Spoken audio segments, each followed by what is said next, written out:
Okay, this is video number 2 in a series on alternate picking and the exercises you can do to improve at that. The last video we talked about doing it with your pentatonic scale. Has a few benefits to where it gets you really used to the pentatonic scale, gets you used to picking lots of notes on one string, and there's fewer transitions to the string, which is usually to the next string, which is usually where people get hung up. So that's a good one to start out with. Once you get comfortable with that one, the next one in line is what I call 1, 2, 3, 4s and 1, 2, 3s. I'm pretty sure, if I remember correctly, I picked this up from a Vinnie Moore instructional video when I was a kid. And I did this pretty religiously every day for about 6 months, and that basically developed all of my picking chops that I have to this day. And it's a really simple exercise. You'll see lots of variations of these and lots of much more complicated picking exercises, but to me, if you focus on these two, this hits pretty much everything you're gonna need to get for pretty standard alternate picking.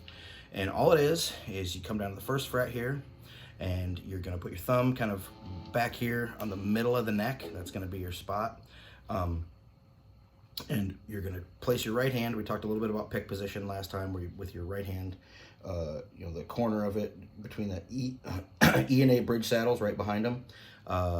Fingers in the OK sign, holding the pick and picking at a 45-degree angle, choked up on the pick using very small pick strokes. So what you want to do is just 1, 2, 3, 4.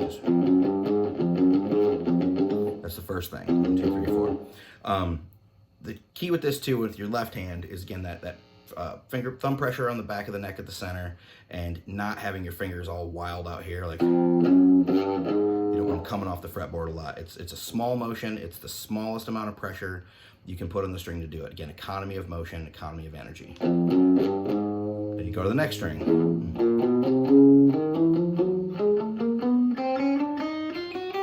All the way up. And as you go up the neck, as you get to the higher strings, you may want to rotate your thumb down to the bottom half of the equator here on your like just under it. It gives you a little better position, and then maybe rotate it back up as you come back down. And remember, as you go up the strings, the corner of that right hand slides on a little track, about an inch, 3/4 of an inch to an inch long, depending on how your anatomy is. But, so you keep consistent wrist angle the whole time. So you get that. When you get up to there, you slide up 1 fret with your pinky on that high E, and then you come down.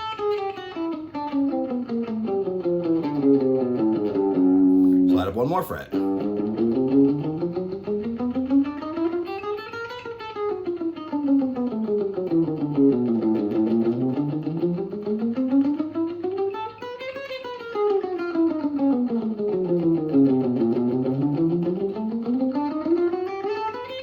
And so on and so on.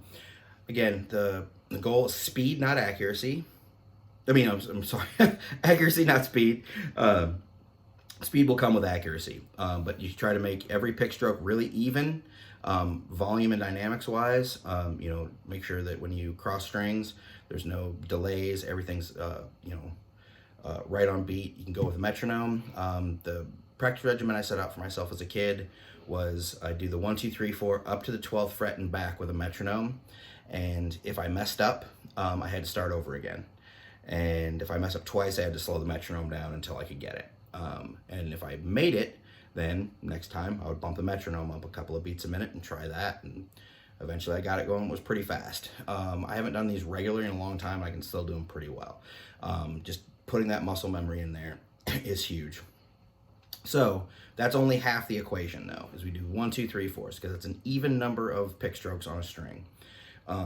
As you do that, so you're gonna go, down, up, down, up, down, up, down, up, down, up, down, up, down, up, down, up, down, up, down, up. So it's the same thing on every string.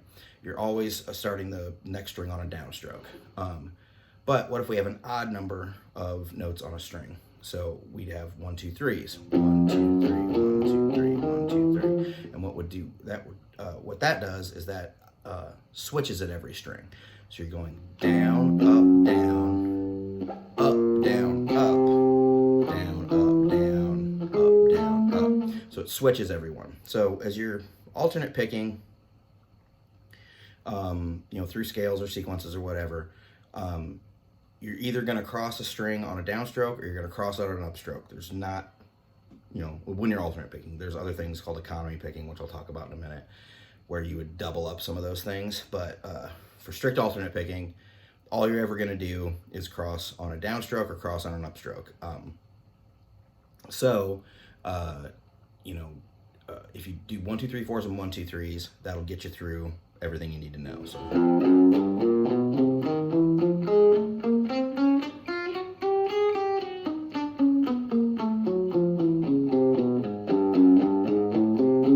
It's just, if you run through that, so I would run through the 1, 2, 3, 4s, then I would run 1, 2, 3s. I would have to make it from the 1st fret to the 12th fret and back, completely before I would stop. Sometimes it would take me 10 minutes, sometimes it'd take me 2 minutes. It was all kind of up to me and how much I wanted to concentrate and how much I was willing to slow down. But those 2 picking exercises will lay the foundation for any other kind of picking that you need to do. I do a little bit of economy picking. I learned how to do that. A guy named Frank Gambale, who's a nerdy fusion jazz guitar player guy. He's a real big proponent of economy picking and sweep picking, and I learned how to do it. And what that is where if you had down, up, down, you would continue that motion on the last, and down, up, down, down, up, down, down. So you kind of do a 2-string sweep as you cross strings. It is very efficient. I don't like the sound of it as much when I'm ascending, and I'm not as good at it, but I do it a lot when I'm descending, just naturally. I didn't notice that for probably a couple of years, that once I learned to do that, when I'm picking through descending sequences, I tend to economy pick, and when I'm picking through ascending sequence, I tend to alternate pick. Just a little quirky thing that came out. But, there's really no right way or wrong way. It's just whatever works best. So if you're noticing that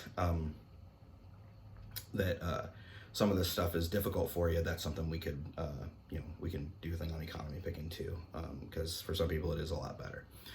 But other than that, if you put in just, you don't have to go as crazy as I did doing the, 1st fret to 12th fret and back and really holding yourself accountable. If you just do it, pick to the 5th fret and back and just do it with a metronome, but still, make sure that you do it clean, you'll get the same benefits. I'm a little skeptical of the value of long extended periods of time, like hours of practicing scales, or even 20 minutes of practicing scales up and down. I think after about 5 minutes of warm-up like that, I think you start hitting a point of diminishing returns. 5 minutes doesn't sound like very long, but when you're actually going through it, it's a long time. But what you really want to do is, once you kind of have these things down, is focus on application. Go play something that has some alternate picking in it, because if you just practicing, you get good at practicing. If you practice creativity, you get creative. So the application of this stuff is really the important thing. But it's a solid way to warm up your day. Get your right and left hands coordinated. Get you using your pinky. Get all your fingers strong. Get your right hand technique proper, and build some stamina. So anyway, have fun.